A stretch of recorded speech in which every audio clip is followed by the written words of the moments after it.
Ir va, žiūrėk, žmonės, kurie, kaip minėjau, neturi intuicijos arba jos visiškai nesureikšmina, jie užtat labai ir pasiduoda tai įtaigai ir propagandai, tarkim, žiniasklaidos varomai.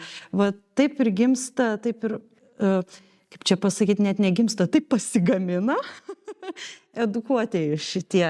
Nes jie sako, o mokslas teigia taip, nes jie kažkur perskaitė, jiems pasakė kažkokia labai rimta galva. Ekspertas kažkoks parašė Lancet. Niekas nežino, kas tas Lancet, bet žino, kad čia kažkur girdėtas, kietas, šustras mokslinis žurnalas. Visai nesvarbu, kad ten žmogus jo gyvenime nematė, bet sako, citavo tai Lancetas. Na, maždaug va tai va.